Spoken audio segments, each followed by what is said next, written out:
Bismillahirrahmanirrahim. Allahumma sholli ala sayyidina Muhammad wa ala alihi wa sahbihi ajma'in amma ba'du. Ini adalah pembuangan dari narasi ulama yang sangat sadis ya. Jadi ini Profesor Doktor dari Wahabi ya. Dosen di kampus Arab sana ya. Kampus Madinah kalau nggak salah. Ketika mentaklik kitabnya Imam Ad-Daruqutni, orang ini tanpa merasa bersalah sedikit pun membuang beberapa kalimat yang ditulis dalam kitabnya Imam Ad-Daruqutni. Jadi saya jelaskan dulu, yang paling kiri itu apa paling kanan itu, yang gambar orang itu adalah muhakkiknya ya. Dr. Nasir Al-Faqihi kalau tidak salah. Dia mentahqiq ya, mentahrijh hadis-hadis ya dalam kitab yang berjudul Kitabun Nuzul wa Kitabus Sifat. Jadi itu dua kitab ya dijadikan satu. Yang pertama bicara tentang hadis-hadis yang bicara tentang nuzul ya. Yang kedua hadis-hadis bicara tentang sifat, di mana dua-duanya ditulis oleh Imam Ad-Daruqutni. Lalu ketika satu kitab selesai, rampung sampai di halaman 85, ada penutup ya. Penutup dari ucapan atau tulisan Imam Ad-Daruqutni, yaitu Tasnifu Abil Hasan Ali bin Omar bin Ahmad bin Mahdi Ad-Daruqutni Al-Hafidh radhiyallahu anhu wa ardahu. Nah, kemudian kalau yang versi tulisan doktor ini ya, di situ langsung wa ja'alal jannatah mongkolibahu wa maswahu amin amin. Artinya semoga Allah menjadikan surga ya mongkolibahu sebagai marji ya, tempat kembali nanti ya, wa maswahu dan tempat berpulang bagi Imam Daruqutni. Amin amin amin ya. Itu versi tahqiq dia, di mana sudah mengalami pembuangan atau penghilangan beberapa narasi yang sangat penting yang memang bertentangan dengan akidah dan keyakinan mereka. Kalau kita baca dalam versi tulisan yang masih tulisan tangan atau makhtut ya, di situ ada tasnifu Abil Hasan Ali bin Omar bin Ahmad bin Al-Mahdi Ad-Daruqutni Al-Hafidh. Kemudian sambungannya ada di situ radhiyallahu anhu wa ardahu wa ja'alal jannatah mongkolibahu wa maswahu bijahi Muhammadin wa alihi wa ashabihi. Amin amin amin. Jadi ada lafadz yang dibuang berupa bijahi Muhammadin wa alihi wa ashabihi. Sebelum lalu ada tulisan amin amin dua kali. Padahal kitab ini versi tulisan tangannya itu atau makhtut itu dicantumkan di kitab ini. Artinya semua orang bisa lihat gitu.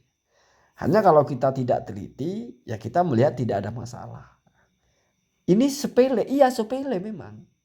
Tetapi orang ini kan merasa ikut Daruqutni, merasa akidahnya sesuai dengan Ad-Daruqutni. Lalu ketika melihat ada yang tidak sama dengan mereka, maka dihilangkan. Min adatihim atau min simahum ya. Jadi ciri khas mereka begitu. Kalau enggak dirubah penafsirannya, kalau sudah tidak bisa dirubah seperti dalam kitab Aqidah Thahawiyah, sudah kadung ada di situ munazzahun anil jiha asitti, lalu dijelaskan. Maksudnya adalah begini begitu begini begitu. Pokoknya dibuat narasi-narasi. Kalau ada kalimat-kalimat yang bisa dirubah, dirubah. Kalau bisa dipotong, dipotong.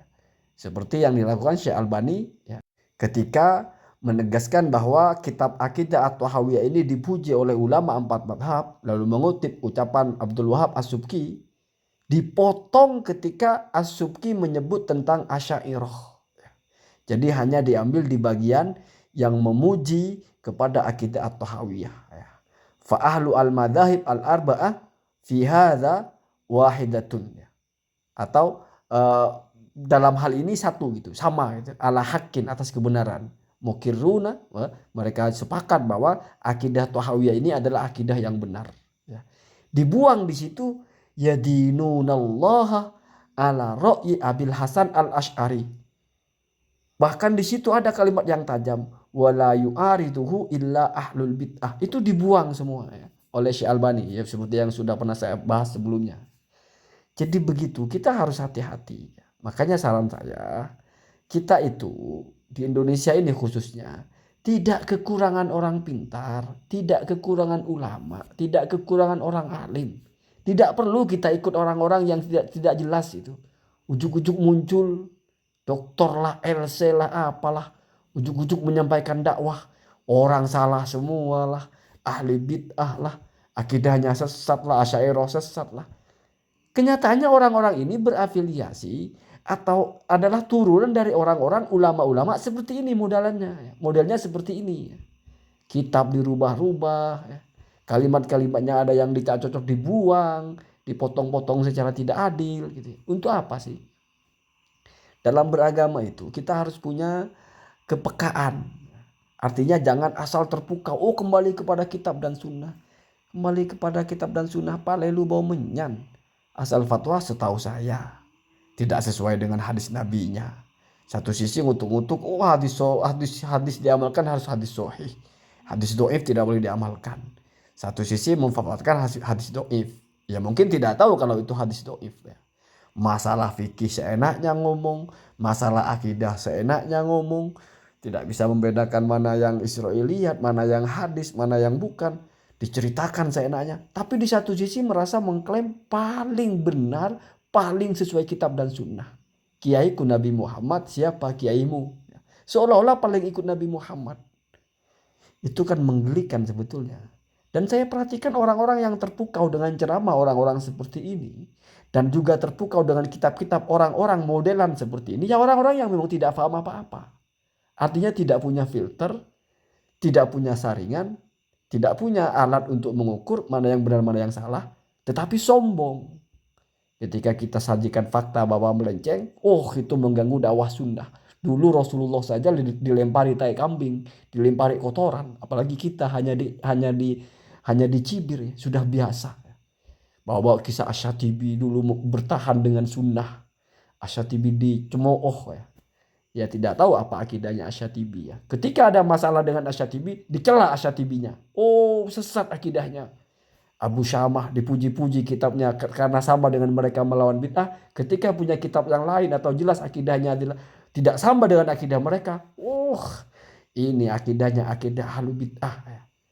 Kalau akidahnya ahli bid'ah, kalau ibadah ahli bid'ah berarti kan tidak sesuai sunnah Nabi. Kalau akidah ahli bid'ah berarti akidahnya tidak sama dengan akidah Nabi. Berarti dipertanyakan akidahnya apa? Kan begitu. Berarti ini tuduhan bahwa dia tidak ikut akidah Rasulullah. Ikut Rasulullah hanya dalam masalah bid'ah amaliyah. Tapi dalam akidah tidak ikut Rasulullah. Luar biasa At-Turtusi ya. Begitu ya. Seperti yang pernah saya bahas di konten sebelumnya. Allahumma hdina ahdas sabil. Mari kita itu jangan sombong ya. Hal-hal seperti ini yang sudah saya format menjadi hitam putih. Agar semua orang faham bahwa itu bermasalah ya. As-Sobuni menulis ziaratu kubrin Nabi dirubah ziaratu masjidin Nabi. Bahkan ulama yang mereka puji-puji Ibnul Qayyim telah menulis dalam kitabnya Natawassalu bihim dirubah menjadi Natawassalu bittibaihim. Ditambah ya. Ada Nadhum Ajurmiyah itu punya Asyingkiti, di situ ditulis daimatan naf'i bijahi Ahmada diganti menjadi bihubbi. Jadi semua kalau nggak diganti dirubah. Kalau nggak diganti nggak dirubah dibuang. Kalau nggak diganti nggak dirubah nggak dibuang ditafsirkan sesuai dengan kehendak mereka. Begitu kelakuannya ya.